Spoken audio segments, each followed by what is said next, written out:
Hola, soy Emilio, me estoy preparando para ser diácono y voy a comentar el Evangelio de hoy. En el Evangelio de hoy, Jesús va a Nazaret, a su pueblo, a donde él se había criado, y nos dice lo siguiente. Fue a su ciudad y se puso a enseñar en su sinagoga. La gente decía admirada, ¿de dónde saca éste esa sabiduría y esos milagros? ¿No es el hijo del carpintero? ¿No es su madre María y sus hermanos Santiago, José, Simón y Judas? ¿No viven aquí todas sus hermanas?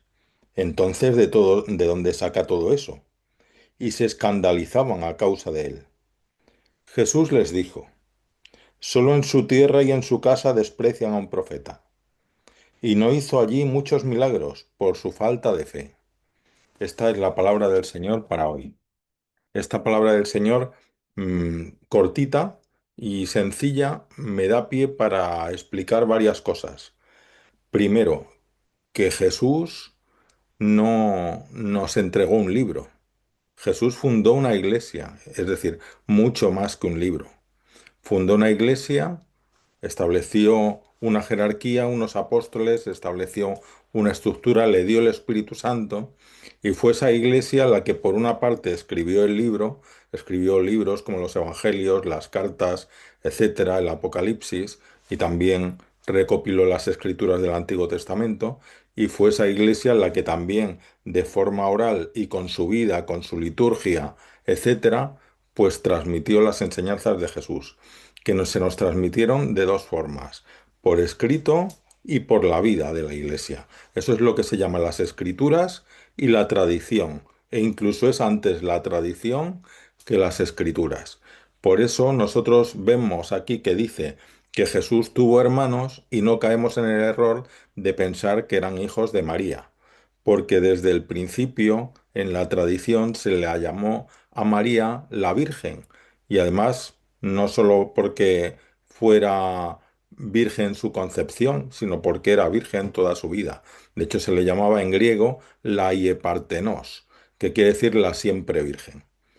Y de hecho, también por la tradición sabemos que Jesús no tuvo hermanos y entendemos la escritura que otros no entienden y que se hacen lío cuando aquí dice que hay hermanos de Jesús. Y eso es porque en griego la escritura utiliza la palabra adelfos. Adelfos en griego de esa época significa hermanos, pero en el griego bíblico incluye también un concepto más amplio de familiares, hermanos como familiares, como parientes, ¿no?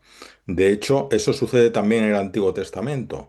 Una parte del Antiguo Testamento fue traducida al griego porque era una lengua muy común en toda esa zona oriental, mucho antes de Jesús, y también se utilizó la palabra delfos. Y se utilizó, por ejemplo, para decir que en el Génesis, para decir que Abraham y Lot eran adelfos, cuando en otra parte dice que eran tío y sobrino, y se sabe que eran tío y sobrino, y sin embargo los llama adelfos, es decir, parientes, lo que luego traduce la Biblia al español en estas ocasiones como hermanos, porque hermanos es la palabra más cercana a lo que quería decir entonces. Y además tenemos otros testimonios.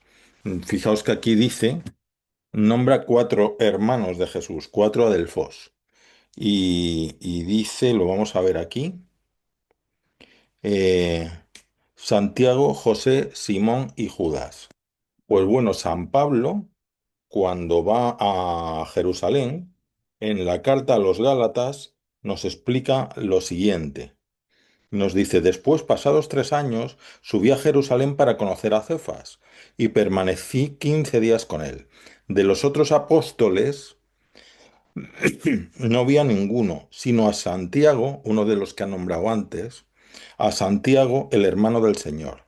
Dios es testigo de que no miento en lo que os escribo, etcétera, ¿no? Santiago, el hermano del Señor, de nuevo el Adelfos. ¿Y quién es Santiago, el hermano del Señor, que es apóstol?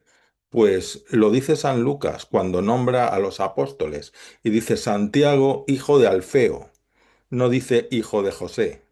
Dice hijo de Alfeo. es hijo de Alfeo y de María, la de Alfeo o la de Cleofás. Se solía llamar Alfeo o Cleofás. Y de hecho lo sabemos también por Papías de Hierápolis. Eso no viene en la Biblia, pero Papías, que fue discípulo de San Juan, escribe y también describe la crucifixión, describe las personas que había con María en la crucifixión, que estaban más alejadas. Y nos dice que estaban María, la de Cleofás y Alfeo, y la madre de Santiago, de Judas, etcétera, ¿no? O sea que, y vuelve a nombrar esos cuatro, ¿no?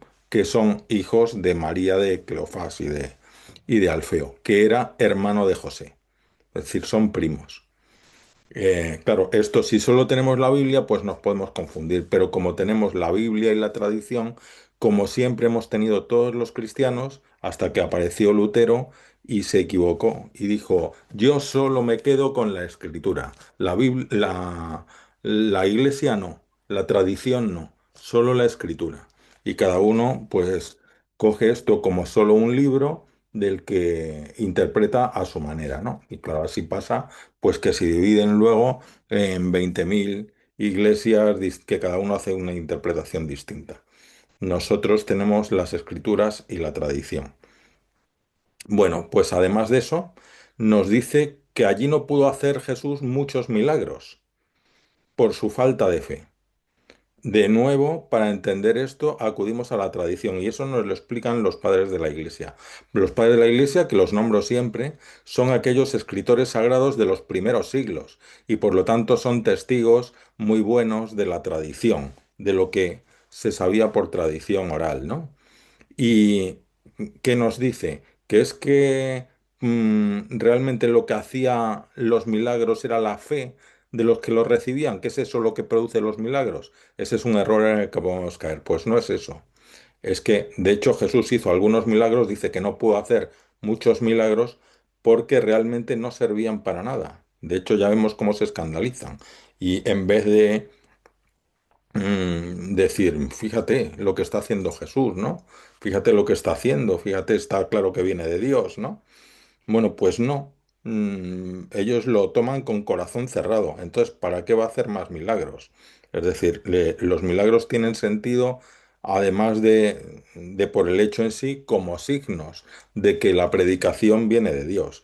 Pero si solo sirven para caer en saco roto y para que no sirvan para nada y para encima ser que sea criticado el mensaje de salvación, pues no tiene sentido. Y por eso dice que Jesús no pudo hacer allí muchos milagros porque le faltaba fe, ¿no? Tienen el corazón cerrado. Eso nos pasa mucho hoy día, así que no tengamos nosotros el corazón cerrado. Todavía podemos sacar alguna enseñanza más, se pueden sacar muchas, pero una enseñanza muy clara. Fijaos lo que dice. No se pueden creer que sea él eh, o les extraña que eso aparezca, esa sabiduría y esos milagros, porque han estado 30 años conviviendo con él y no han visto nada de eso. Y es que Jesús tuvo 30 años de vida oculta en Nazaret.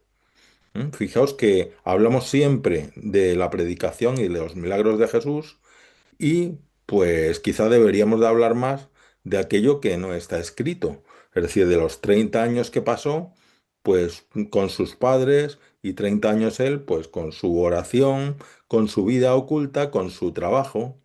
Y eso nos da pie a pensar, bueno, hay personas que tienen esa vocación de predicar, de anunciar el Evangelio, de celebrar los sacerdotes, las personas religiosas, las monjas, etcétera, y otros que la vocación está en su vida diaria. Y Jesús pasó 30 años así. Es decir, Jesús también estuvo actuando de forma silenciosa en su vida diaria. Y eso es una vocación maravillosa, la vocación de la familia, la vocación del trabajo, la vocación oculta, pero fecunda. Por eso nos dice Santa Teresa que Dios anda también entre los pucheros, ¿no? En la cocina, en el trabajo, en donde sea. Ahí podemos desarrollar una vida cristiana profunda, ¿no? Pues eso, que no tengamos el corazón duro, Que seamos de corazón esponjoso y abierto para cuando vemos sabiduría y vemos obras de Dios y sepamos reconocerlas. Y también le pedimos al Señor pues que nos ayude a seguirle en esa vida de cada día cotidiana, incluso ahora en vacaciones, quien tenga vacaciones, pues todo se puede hacer según la voluntad de Dios.